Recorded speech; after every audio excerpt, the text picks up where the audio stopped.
काश मर जाएं पुतिन, परमाणु जंग को तैयार जेलेंस्की। 1400 दिन से यूक्रेन रूस के हमलों का सामना कर रहा है। रूसी दावों के मुताबिक यूक्रेन का 27% से ज्यादा इलाका रूस के कब्जे में आ चुका है, लेकिन उसके बावजूद जेलेंस्की यूरोप के चक्कर में फंस करके ऐसे दावे और बयान दे रहे हैं जो अब युद्ध को परमाणु युद्ध या फिर तीसरे विश्व युद्ध में कभी भी बदल सकती है। राष्ट्रपति जेलेंस्की ने सबसे हैरान करने वाला बयान राष्ट्रपति पुतिन के खिलाफ दिया, जिसने आग में घी डाल दिया है। क्रिसमस के मौके पर जेलेंस्की ने दो टूक कहा कि वो चाहते हैं कि पुतिन जल्द से जल्द मर जाएं, ताकि युद्ध को रोका जा सके। जेलेंस्की के इस बयान से रूस में भयंकर कोहराम मच चुका है। शांति के जो दावे और तैयारियां की जा रही थी, उसको जेलेंस्की के बयान से गहरा झटका लगा है।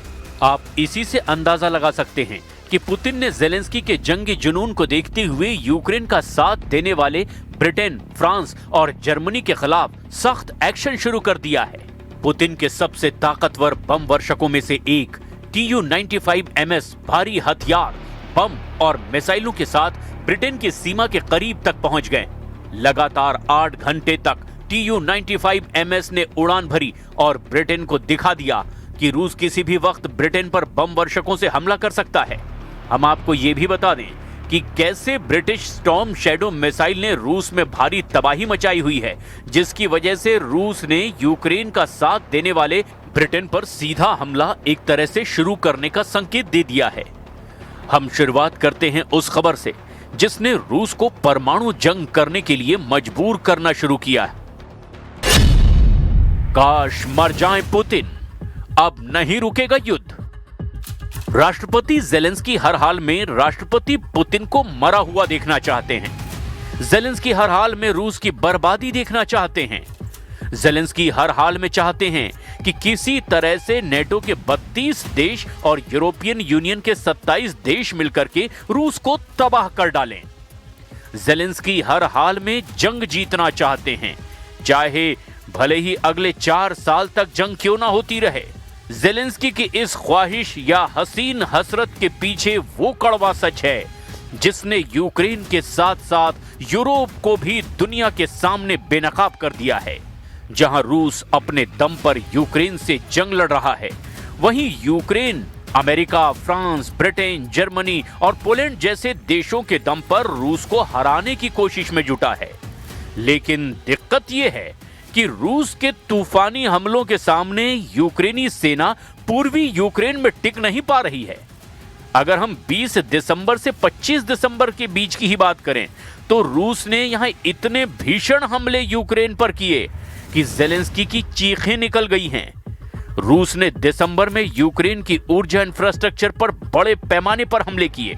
22-23 दिसंबर की रात 635 रूसी ड्रोन ने यूक्रेन पर हमला किया, जिसमें ज्यादातर ईरान निर्मित शाहिद ड्रोन हैं।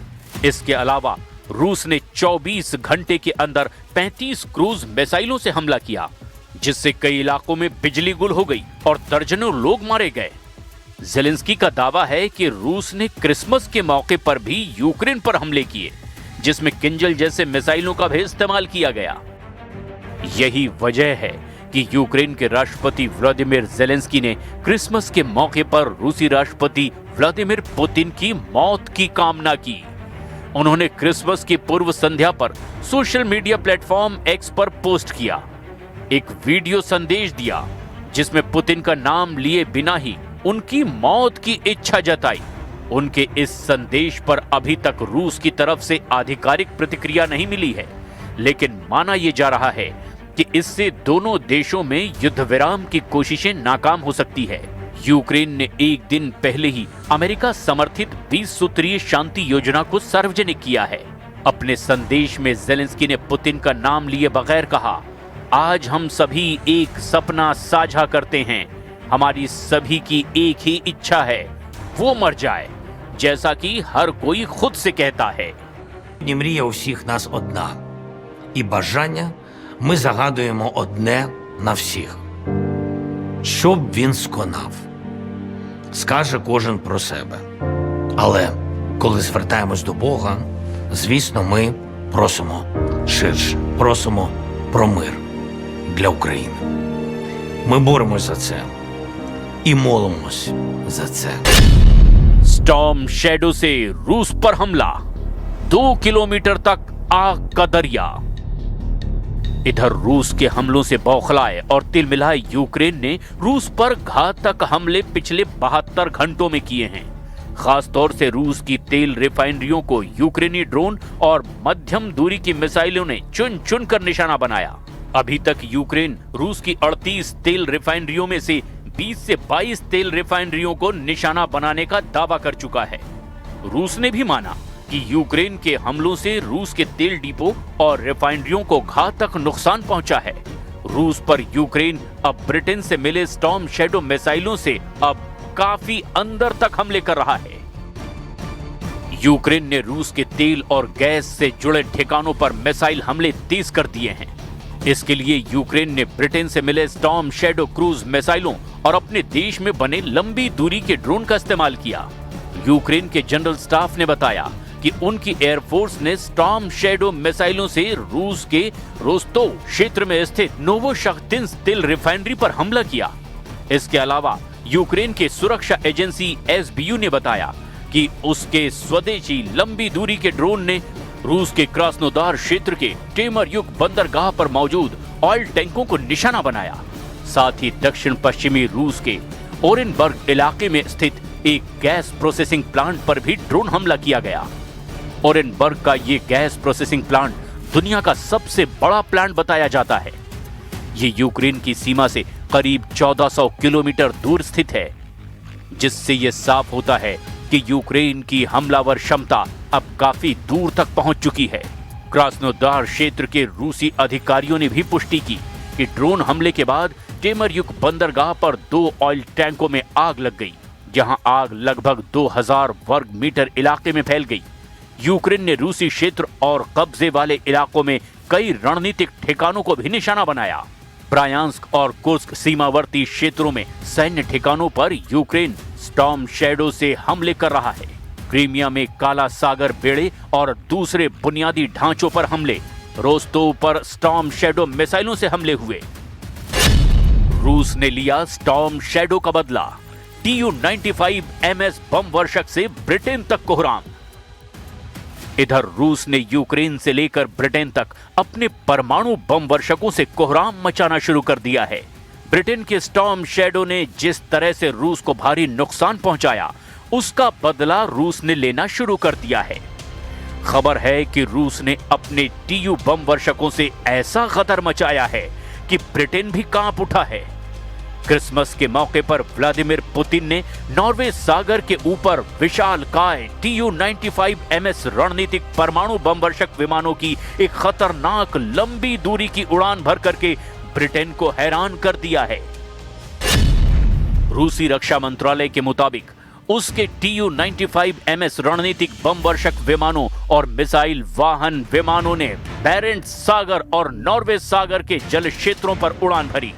TU-95 MS रणनीतिक बम वर्षक की उड़ान 7 घंटे से ज्यादा समय तक चली और रूसी नौसेना के Su-33 लड़ाकू विमानों के दल ने रणनीतिक बम वर्षक विमानों को सुरक्षा प्रदान की।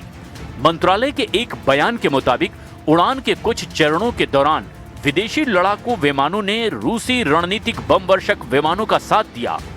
मॉस्को ने इस मिशन पर गर्व जताते हुए कहा, रूसी एरोस्पेस फोर्सेस के TU-95 MS लंबी दूरी के बम वर्षक विमानों ने बैरेंट्स सागर और नॉर्वे सागर के तटस्थ जल क्षेत्रों के ऊपर निर्धारित उड़ान भरी है।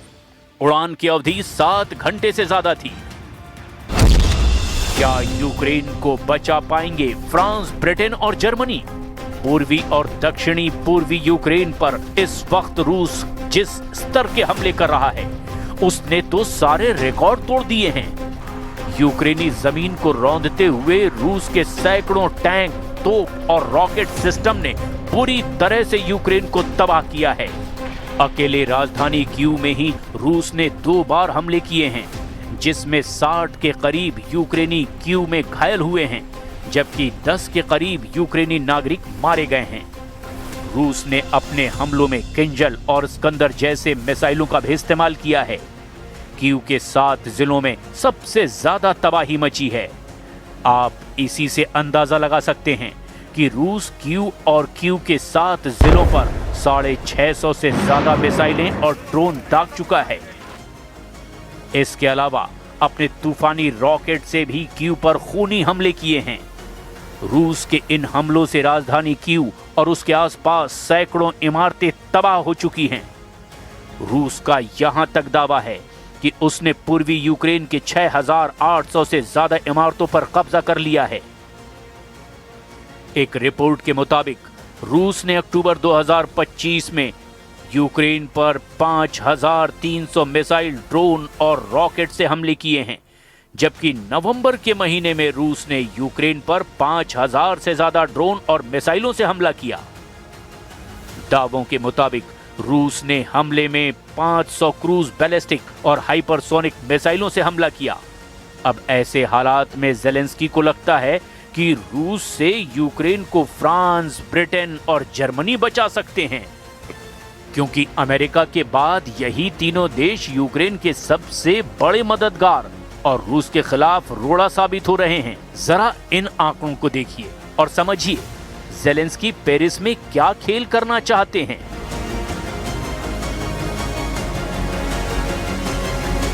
Важчих моментів нашої історії. Зараз тиск на Україну один з найважчих. Зараз Україна може опинитися перед дуже складним вибором. Або втрата гідності, або ризик втрати ключового партнера.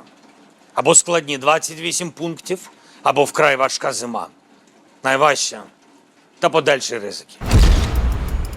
38,21,000 करोड़ डकार गया यूक्रेन। यूरोप से चाहिए और पैसा। 24 फरवरी 2022 से लेकर 30 नवंबर 2025 तक यूक्रेन को 430 अरब डॉलर या 400 अरब यूरो या फिर यूं कहें कि 38,21,000 करोड़ रुपए के हथियार और सैन्य सहायता मिल चुकी है। इसके बावजूद रूस ने यूक्रेन की 27% से ज्यादा जमीन पर कब्जा करने का दावा किया है।